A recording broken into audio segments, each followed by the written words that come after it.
sortes. E o povo estava olhando, e também os príncipes zombavam dele, dizendo: aos outros salvou, salva-se a si mesmo, se é o Cristo, o escolhido de Deus. E também os soldados escarneciam dele, chegando-se a ele e apresentando-lhe vinagre, e dizendo: se tu és o rei dos judeus, salva-te a ti mesmo. E também por cima dele estava um título escrito em letras gregas, romanas e hebraicas: este é o rei dos judeus. E um dos malfeitores que estavam pendurados blasfemava dele, dizendo: se tu és o Cristo, salva-te a ti mesmo e a nós. Respondendo, porém, o outro repreendia-o, dizendo: tu nem ainda temes a Deus, estando na mesma condenação? E nós, na verdade, com justiça, porque recebemos o que dos nossos feitos mereciam, mas este nenhum mal fez. E disse a Jesus: Senhor, lembra-te de mim quando entrares no teu reino. E disse-lhe Jesus: em verdade te digo que hoje estará comigo no paraíso. Quantos creem nessa palavra em nome de Deus? Se assenta glorificando o Senhor nessa noite.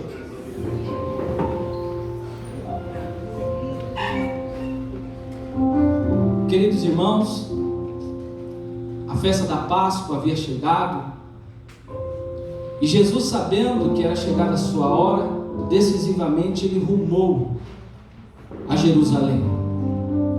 Jesus, ele já tinha alertado os seus discípulos que ele seria preso, que ele seria crucificado e que ele seria morto. Ao entrar em Jerusalém, uma grande multidão espera Jesus com palmas, com folhas de palmeiras, dizendo: Hosana, bendito é aquele que vem em nome do Senhor. Jesus, ele vai pedir para os seus discípulos preparar um lugar especial para celebrar a última Páscoa com os seus discípulos. Jesus, ele vai ministrar a sua aula da saudade, dizendo aos seus discípulos que os amou e amou até o fim. Jesus, ele vai pegar uma bacia com água, se cingir com uma toalha e vai lavar os pés dos discípulos. E Judas Iscariote, movido pela ganância, dominado por Satanás, ele decide em seu coração trair Jesus por dinheiro. Jesus, ele vai deixar bem claro para os seus discípulos que ele iria para o Pai preparar-vos um lugar. E ele diz também que não deixariam os seus discípulos órfãos. E ele diz bem assim: eu mandarei o Consolador.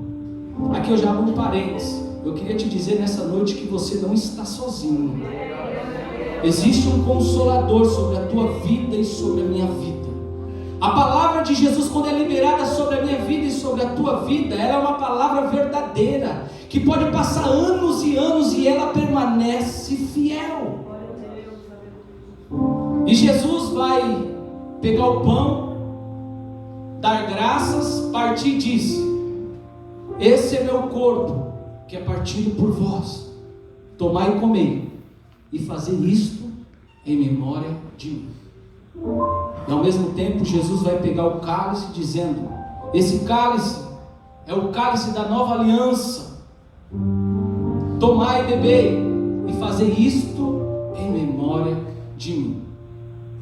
A Bíblia vai dizer que após ter ceado, Jesus, ele vai cantar um hino ao nosso Deus, mesmo sabendo que ele iria passar, ele continuou adorando a Deus. E o interessante é que Jesus, ele foi fiel, e fiel até a morte.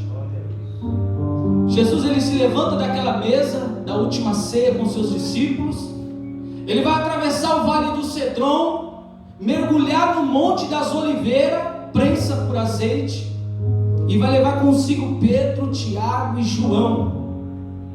E para esses ele vai admitir que a sua alma está profundamente angustiada. Jesus disse para eles: ficai e vigiai. Jesus dá alguns passos à frente, se prostra diante de Deus, e a oração de Jesus era uma oração específica e com propósito. E a oração de Jesus era essa: Pai, se possível, afasta de mim este cálice, mas contudo que não seja feita a minha vontade. Jesus se levanta, se volta para os seus discípulos, e os seus discípulos estão dormindo. Ele acorda Pedro, aquele quem disse que se fosse preciso ir para a prisão, e se fosse preciso ser morto, ele estaria com Jesus. E Jesus olha para ele e diz: Pedro, não podeis vigiar apenas 1 hora? Vigiai e orai, para que não entreis em tentação, porque o espírito está pronto, mas a carne é fraca. E mais uma vez, pela segunda vez, Jesus se retira para orar. Em Hebreus vai dizer que a oração de Jesus, o clamor dele era um clamor de lágrimas, porque naquele exato momento ele sabia que era um momento, de enfrentar o grande drama da redenção. E a oração de Jesus é a mesma, dizendo: Pai, se possível, afasta de mim esse cálice, mas contudo que não seja feita a minha vontade.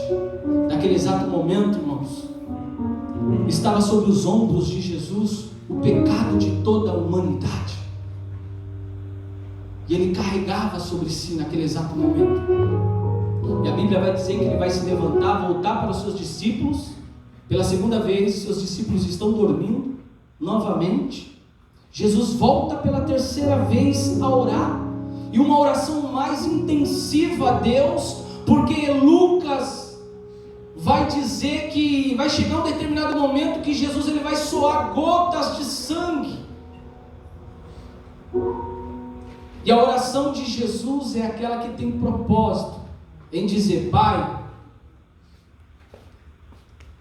que não seja feita a minha vontade, mas a tua. E o texto vai dizer que um anjo vem até Jesus e o conforta. E naquele momento que o anjo conforta Jesus, Jesus se levanta forte daquela oração, pronto para enfrentar tudo que ele precisava passar por mim e por você. E Jesus é preso naquela noite de quinta-feira.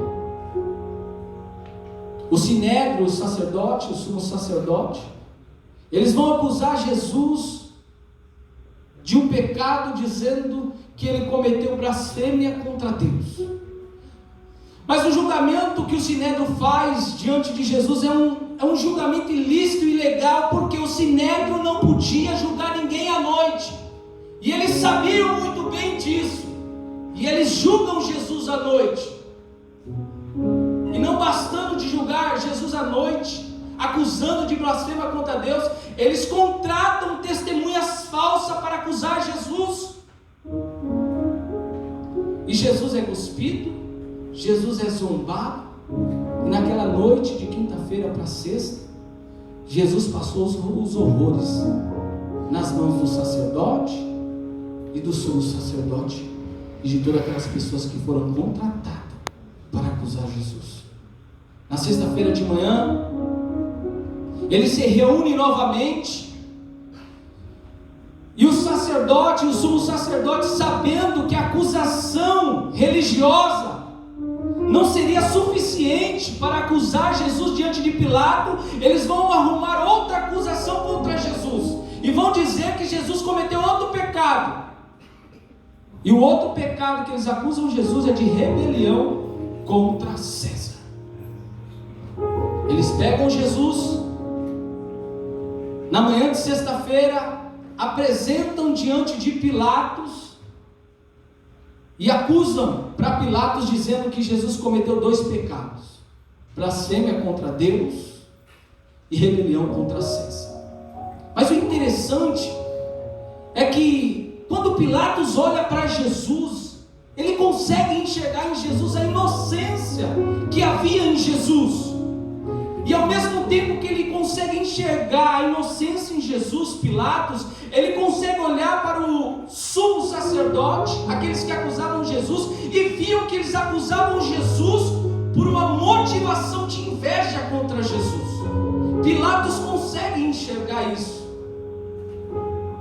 E Pilatos descobre que Jesus é da jurisdição da Galileia, e Herodes, sendo da Galileia, era Herodes que teria que julgar Jesus. E Pilatos vai remeter Jesus até Herodes. Quando Jesus chega diante de Herodes, Herodes vai zombar de Jesus, vai pedir um milagre para Jesus, mas Jesus vai ficar de boca fechada. Não se fala sequer uma palavra diante de Herodes. Herodes pega Jesus, manda novamente para Pilatos, e quando Pilatos olha para Jesus, ao mesmo tempo ele quer livrar Jesus, mas ao mesmo tempo ele quer agradar os judeus. E vai chegar um momento que Pilatos vai chegar diante do povo e vai dizer: eu vou açoitá-lo e depois eu vou livrar ele. E o povo diz: crucifica, crucifica.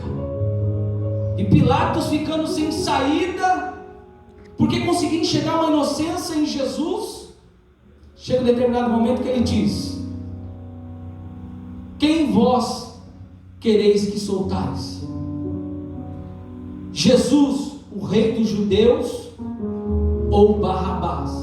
Barrabás era um salteador da época, talvez um dos piores ladrões da época.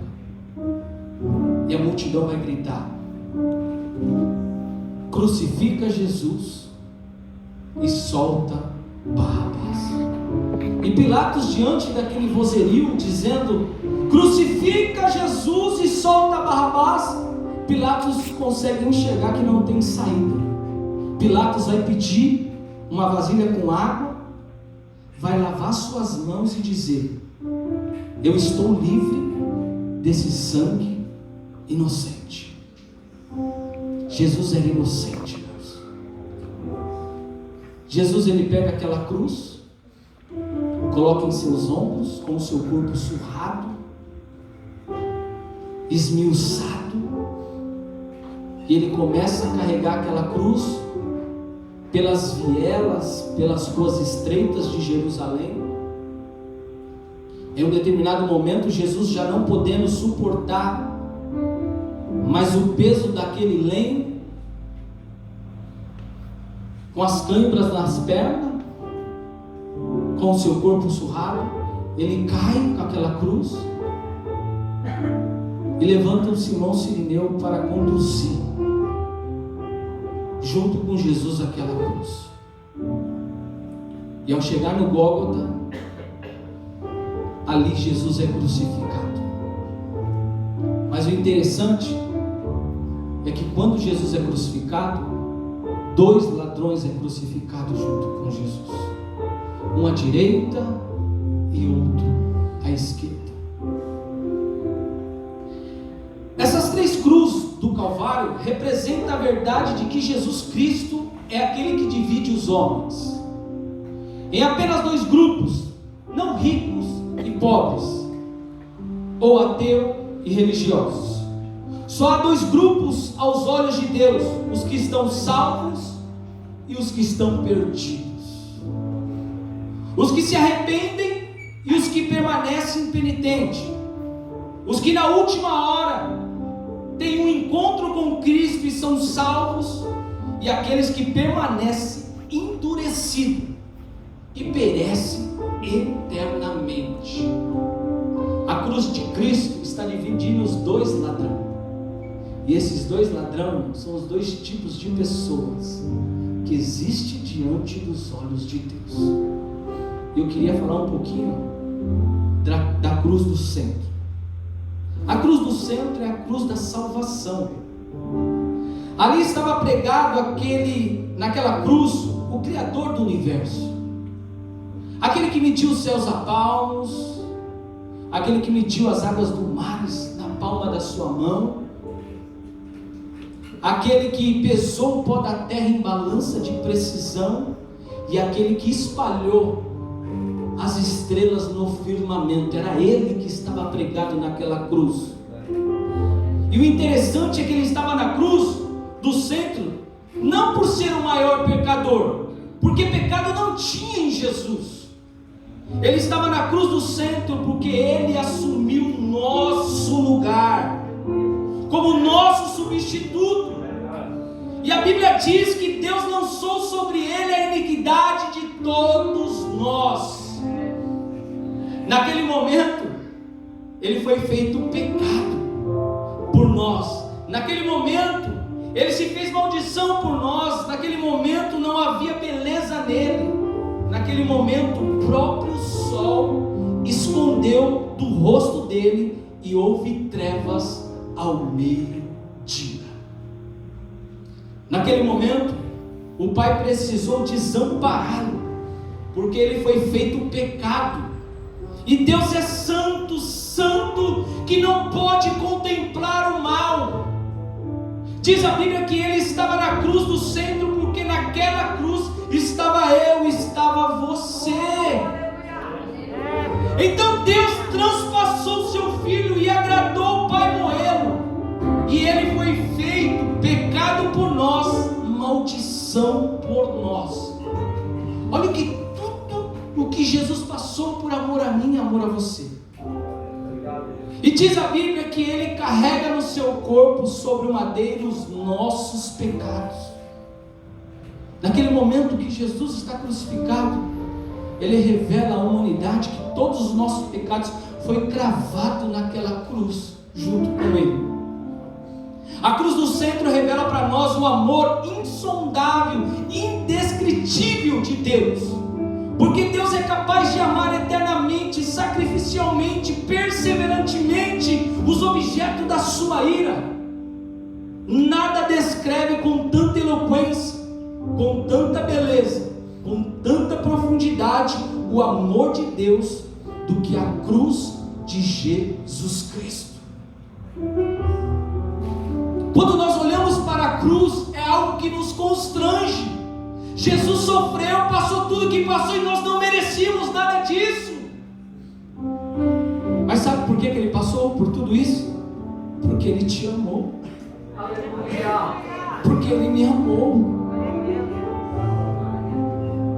Jesus foi para a cruz não porque Judas o traiu por ganância, não porque os judeus entregaram por inveja, não porque Pilatos o sentenciou por covardia. Jesus foi para a cruz porque o Pai o entregou por amor.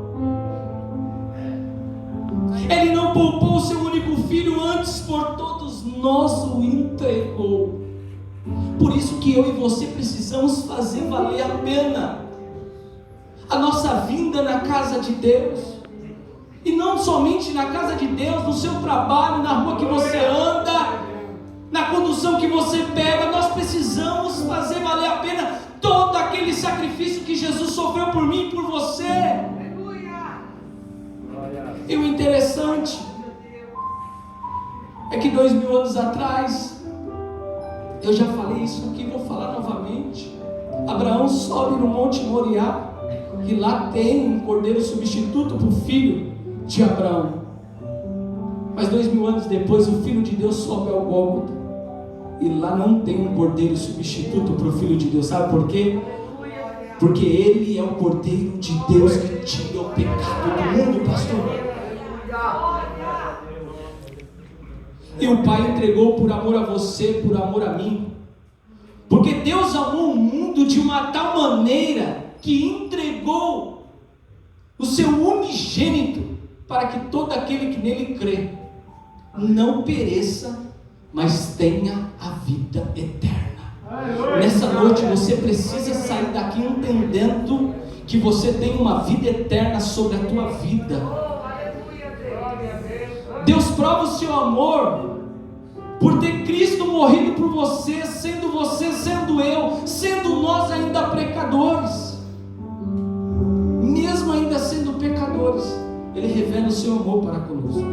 Ele estava na cruz do centro porque aquela cruz do centro era também um palco, não apenas do amor de Deus, mas da justiça de Deus. Quando nós olhamos para a cruz do centro, a cruz de Cristo, Deus revela verdadeiramente o seu amor para comigo, para com você, para com toda a humanidade. Mas ao mesmo tempo que Deus mostra para mim e para você o seu amor, Deus mostra também a sua justiça. Revelando o quanto Deus odeia o pecado, revelando o quanto o pecado é insulto a Deus, uma violação da justiça de Deus. E Deus, amados, não encontra nenhum outro modo leve para tratar os nossos pecados a não ser punir no seu próprio Filho o nosso pecado. Dá para você entender isso?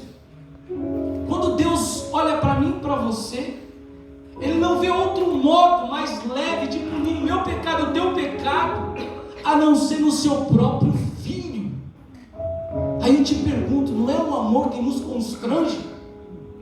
Sem nós merecermos. De vez Ele punir eu, de vez Ele punir você, Ele preferiu punir o seu único Filho.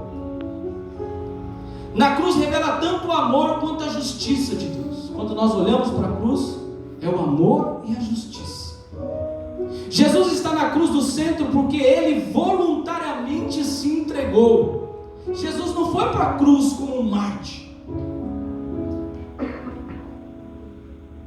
E Ele foi para a cruz voluntariamente para assumir o seu lugar, o meu lugar. Sabe por que Ele foi para a cruz e morreu no meu lugar e no seu lugar? Porque a palavra de Deus diz que o bom pastor dá a vida pelas suas ovelhas. Somente por isso que Ele morreu na cruz, para nos salvar e nos dizer que o verdadeiro pastor dá a vida pelas suas ovelhas. Eu queria falar um pouquinho agora rápido sobre a cruz da esquerda. Jesus, Ele foi crucificado às 9 horas da manhã. E você olha os evangelhos que logo que Ele foi crucificado, o povo passava por ali. Muitas pessoas passavam por ali quando Jesus foi crucificado. E os soldados zombavam, os sacerdotes zombavam, as pessoas escarneciam e diziam: salvou os outros e a si mesmo não pode se salvar? Se você é o amado de Deus, o escolhido de Deus, então desça da cruz e salva-te a ti mesmo. Outros diziam: desça dessa cruz e nós creremos em ti. Em Mateus capítulo 27, versículo 44, os dois ladrões, eles também zombam de Jesus, escarnecem de Jesus, dizendo: salva-te a ti mesmo e a nós também. E nós não sabemos quanto tempo durou essa zombaria sobre esse escárnio. De toda essa zombaria, a gente não sabe quanto tempo durou. Imagine Jesus sofrendo naquela cruz e toda essa zombaria contra Ele. Mas o interessante é que houve um momento em que houve um silêncio. Quando Jesus transforma aquele momento de sofrimento em um púlpito de proclamação lá na cruz, e Ele brada em oração: Pai, perdoa, porque eles não sabem o que fazem. O ladrão da esquerda, apesar de estar condenado à morte, esse homem rejeita Jesus na hora da morte. Aquele ladrão da esquerda, irmãos, ele está condenado à morte, mas mesmo sabendo que estava chegando a sua hora, que ele iria morrer, o coração dele ainda continua endurecido, pastor. E o interessante no versículo 39, preste atenção que ele vai dizer: e um dos malfeitores que estavam pendurados blasfemava dele, dizendo: se tu és o Cristo, salva-te a ti mesmo e a nós. Chega um momento que ele vai blasfemar contra Jesus, mesmo estando no estado de condenação. Esse homem continua endurecido, recalcitrante. Não há nada mais perigoso, meu irmão, minha irmã, do que manter endurecido diante da graça, porque ele vai perder a sua última oportunidade de sua vida. A cruz da esquerda revela que ele estava perto de Jesus, mas perdeu a sua última oportunidade. Quantas pessoas estarão perto de Jesus, irmão, e irão perder a oportunidade, a última oportunidade da vida deles? Foi esse ladrão da esquerda, ele estava perto de Jesus, mas contudo, continuava com seu coração endurecido. A cruz da esquerda revela que ele estava perto, e o interessante é que ele podia escutar Jesus. Se ele pudesse descer da cruz, ele podia tocar em Jesus. Ele estava debaixo da mesma circunstância, da mesma situação, da mesma condição daquele que estava do outro lado. O ladrão da esquerda estava na mesma condição do ladrão da direita. Lá em Mateus, os dois ladrões zombaram de Jesus, segundo o relato de Mateus. E apesar de tão perto de Jesus, tão perto da morte, ele não se humilha, ele não se arrepende e ele não se curva, ele mantém-se rebelde e endurecido. Eu não sei se você já viu algumas pessoas assim, estando à beira da morte, você fala de Jesus, fala do amor para eles e muitas vezes eles continuam endurecidos, mesmo sabendo que irão morrer, mesmo sabendo que vão perecer eternamente.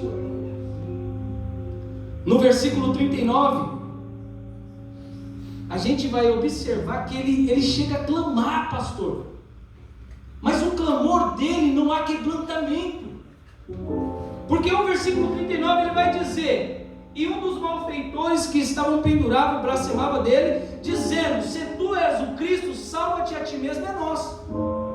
Quando ele diz: se tu és o Cristo, salva-te a ti e a nós, ele está clamando. Mas a gente vai observar que ele não muda de conduta. Tem muitas pessoas que clamam, mas não tem mudança de conduta. Mas nessa noite é noite de clamarmos, é noite de ter mudança de conduta, porque o que te espera, irmão, meu Deus, o que te espera é as mansões celestial.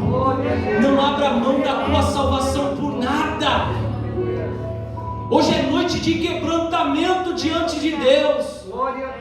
Hoje é noite de nós reconhecermos que precisamos ser alcançados por essa graça. E quantas pessoas, apesar de ter vivido sua vida toda na transgressão, no pecado, na desobediência, diante da graça, sabe que vão morrer, sabe que vão perecer, ainda se mantém rebelde e endurecido. Quantas pessoas, irmãos? Não é poucas não, é muitas pessoas. Ele não se humilha e ele não se aquebranta diante de Deus. Ele diz: salva-te a ti mesmo e a nós. Ele queria ser salvo não da condenação eterna, ele queria ser salvo das consequências imediatas dos seus erros. Ele não queria o perdão dos seus pecados, ele queria o alívio de sua dor. Ele queria ser salvo de uma maneira humanista, que não passasse pelo sacrifício de Jesus, que não passasse pela cruz. Você sabia que nos dias de hoje tem pessoas que querem ser salvas, mas não querem passar pelo sacrifício e nem pela cruz de Cristo? Não existe salvação sem cruz. A salvação nos alcançou através de um dia, quando Jesus foi crucificado naquela cruz. E hoje nós temos um livre acesso diante de Deus. Quantas pessoas hoje querem ser salvas do seu próprio jeito, da sua própria maneira? Para salvação, irmãos, não tem jeitinho brasileiro não. Para salvação E a minha entrada, a tua entrada nas mansões celestial é sacrifício e cruz. Aquele que quiser vir após mim, negue-se a si mesmo, tome a sua cruz e siga-me. Quantos nessa noite estão dispostos a seguir Jesus e tomar a tua cruz? Glorifica Ele, porque a glória é dele, o louvor é dele, tudo é dele. Meus irmãos, quando nós observamos esse texto, se Jesus descesse daquela cruz, Ele não poderia salvar a nós. Se Ele descesse daquela cruz, nós desceríamos ao inferno. Se Jesus poupasse a si mesmo, nós não seríamos poupados.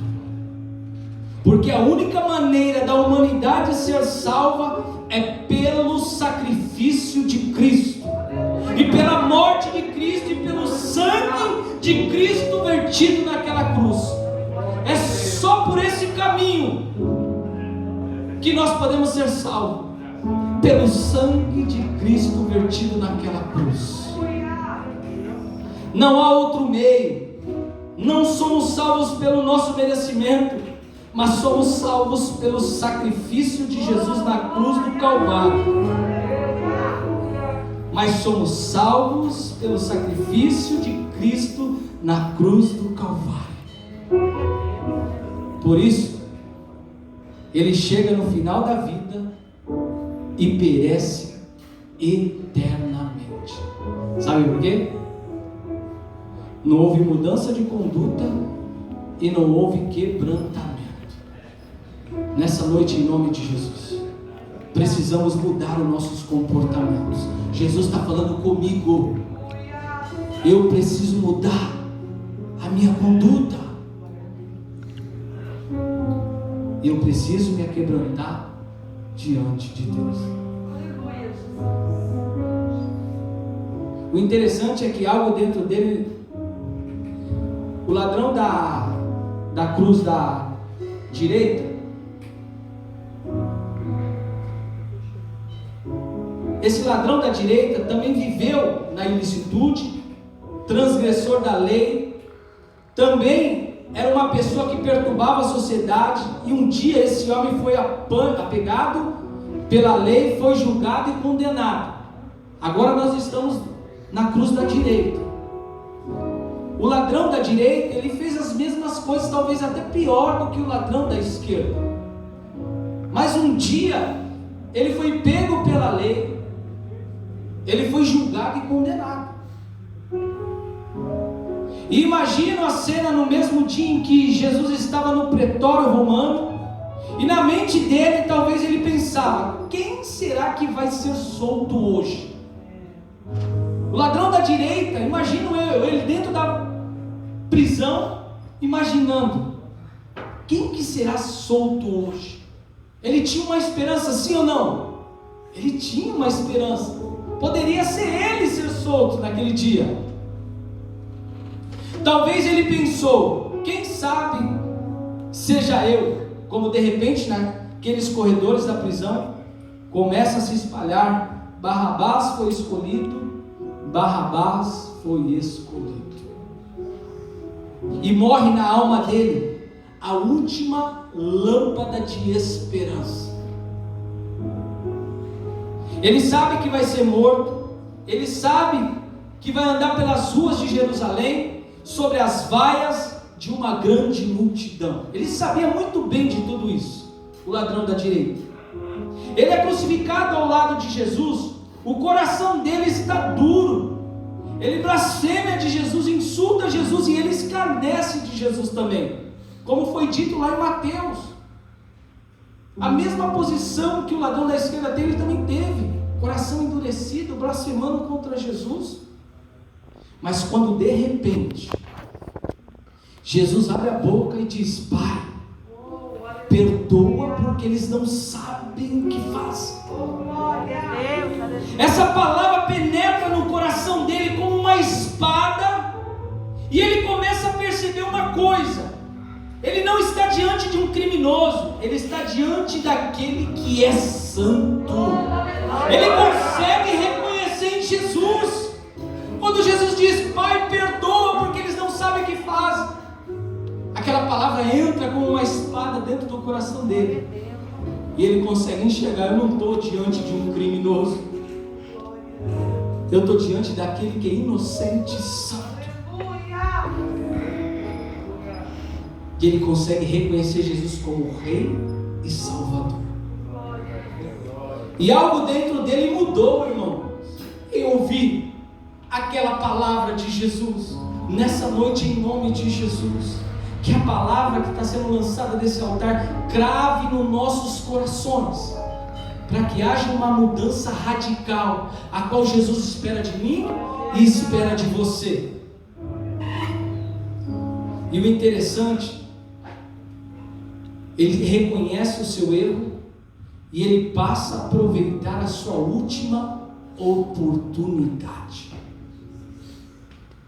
Esse homem representa todos aqueles que são culpados, pecadores, que merecem o juízo de Deus, estão condenados à morte, ainda tem uma última chance de serem salvos.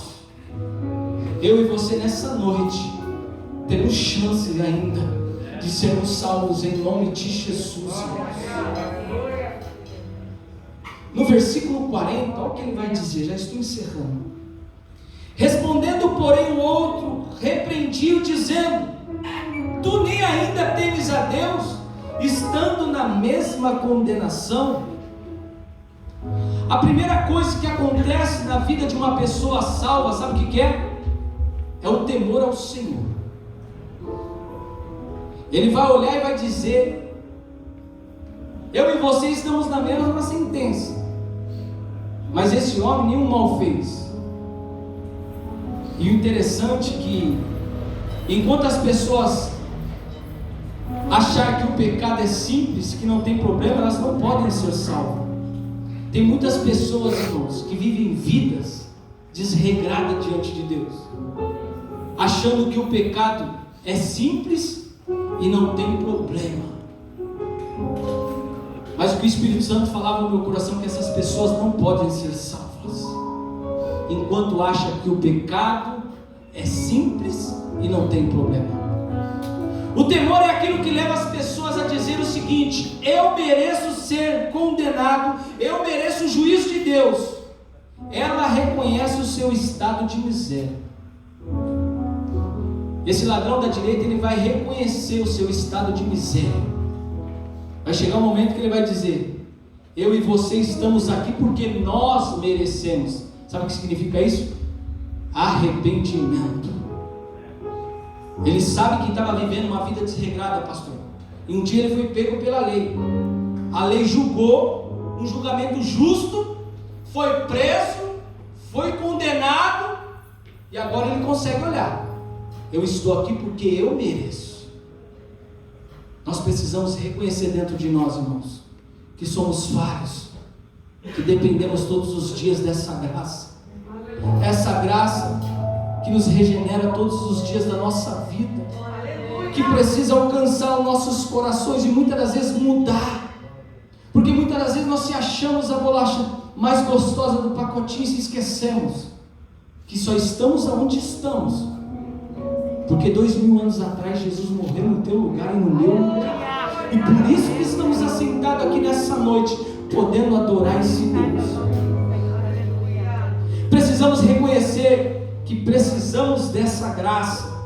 Daqui um pouco de tempo, preste bem atenção, daqui um pouco de tempo, eu e você estaremos diante do tribunal de Deus, diante do reto juiz, que vai julgar os vivos e os mortos.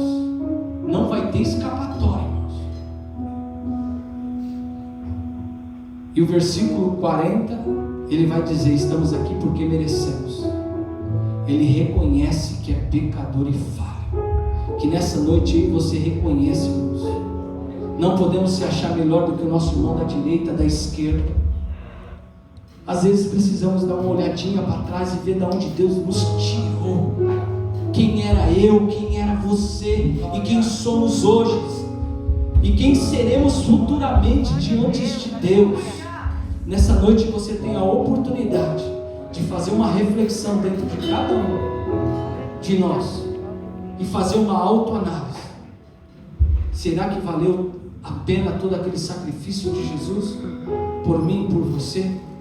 Só vai valer a pena, irmãos, quando tiver temor, quando tiver arrependimento, quando tiver reconhecimento que não éramos merecedores de nada disso, mas a graça nos alcançou. A graça que regenera te alcançou, te transformou, e por isso nós entendemos nessa noite: Pai, eu não mereço, mas eu fui alcançado. A minha casa não merece, mas ela foi alcançada. Irmão Renato, a minha casa não está aqui, não está na presença de Deus, mas eu creio que nessa noite a graça regeneradora pode buscar o teu filho, a tua filha, o teu parente que está distante de Deus e trazer para perto, porque a graça dele transforma, a graça dele renova, a graça dele coloca de pé o caído, e a graça dele renova a alma batida. Nessa noite Deus está dizendo: tem alma batida aqui nesta noite, e a graça dele vai renovar nessa noite em nome de Jesus. E aquele ladrão da direita vai olhar para Jesus e vai dizer: Jesus, lembra-te de mim quando entrar no teu reino. Mas espera aí, quem tem reino é rei. Ele reconhece Jesus como? Ele reconhece Jesus como? Ele é o Rei da Glória. O Rei da Glória está aqui nesta noite para te abençoar em nome de Jesus. E Jesus vai olhar para ele e vai dizer: hoje mesmo estará comigo no paraíso. Ei, a salvação é imediata.